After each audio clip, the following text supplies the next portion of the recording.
BBC का भी हम अगर एग्जांपल ले ले तो उन्होंने ये जो डॉक्यूमेंट्री प्राइम मिनिस्टर के ऊपर बनाई थी, उसके तुरंत हफ्तों के अंदर उनके ऑफिस पे रेड हो जाता है। तो इससे एक मैसेज तो जाता है एक पत्रकार को, एक आम पत्रकार तो ये 5 बार सोचेगा बिफोर ही और she does anything which is critical of the government.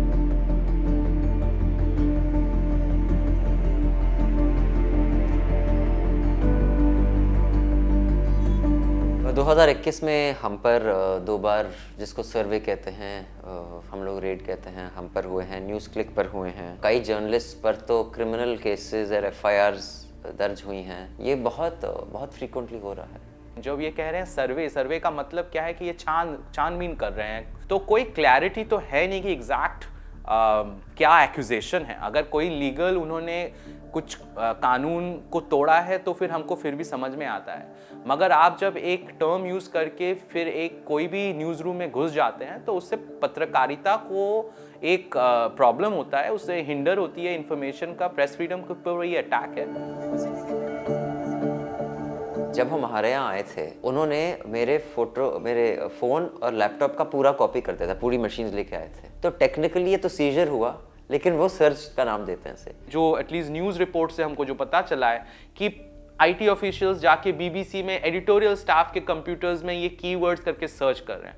माना कि ठीक है उन्होंने ज़्यादा बहुत डिटेल में सर्च नहीं किया, मगर खुदा ना खास्ता कल कुछ ऐसा इंफॉर्मेशन निकला जो कि सरकार के लिए वो क्रिटिकल है, तो वो सरकार तो फिर एक पत्रकार का जो हक है उस पे वो मतलब वायलेट कर रही है। तो इन्वेस्टिगेटिव जर्नलिज्म का तो इसमें दी एंड हो जाएगा।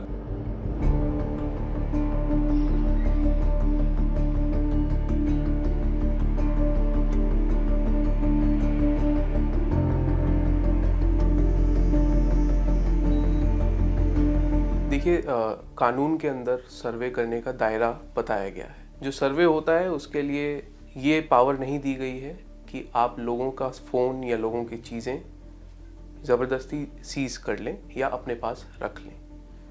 सर्वे के अंदर जो पावर दी जाती है, जो इनकम टैक्स एक्ट के अंदर है, वो केवल और केवल बुक्स ऑफ अकाउंट्स, कुछ कागजी कार्यवाही के लिए कागज़ अगर इम्पाउंड करने हैं तो उतना दायरा दिया गया है।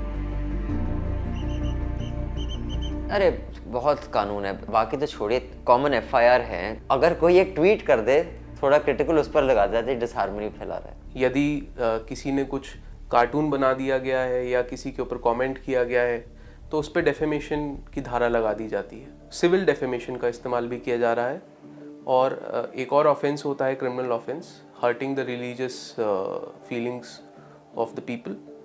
वो भी हमने देखा है कि आजकल स्टैंड अप कॉमेडियंस के ऊपर वो धारा लगाई जा रही है। CPJ के डेटा के हिसाब से पिछले 2 साल में highest number of journalist arrest हुए हैं since 1992, since CPJ started keeping data. तो situation is becoming growingly very difficult. Bharat में इस समय जितने इंडिपेंडेंट मीडिया हैं वो ज्यादातर ऑनलाइन में काम कर रहे हैं और सरकार कॉन्स्टेंटली नए कानून लाने की या नए रेगुलेशंस लाने की कोशिश कर रही है जिससे कि ऑनलाइन स्पेस को भी कंट्रोल किया जाए। ऐसे माहौल में तो जर्नलिज्म का फ्यूचर और भी ब्राइट है, क्योंकि उसकी और ज़रूरत होती है। तो मुझे लगता है जो जर्नलिज्म करना चाहते हैं वो और भी नायाब तरीके ढूंढेंगे जर्नलिज्म करने के लिए। ऐसे माहौल में ट्रू टैलेंट निकलेगा। फ्यूचर मुझे तो अभी कुछ क्लियर मतलब साफ दिख नहीं रहा है, बिकॉज देखिए BBC का मामला, BBC हमने कभी सोचा ही नहीं था कि इतना एक अंतरराष्ट्रीय आउटलेट के ऊपर ऐसा एक रेड हो जाएगा। अगर if it has come to BBC तो बाकी आम इंडियन आउटलेट्स का तो हम क्या ही बात करें।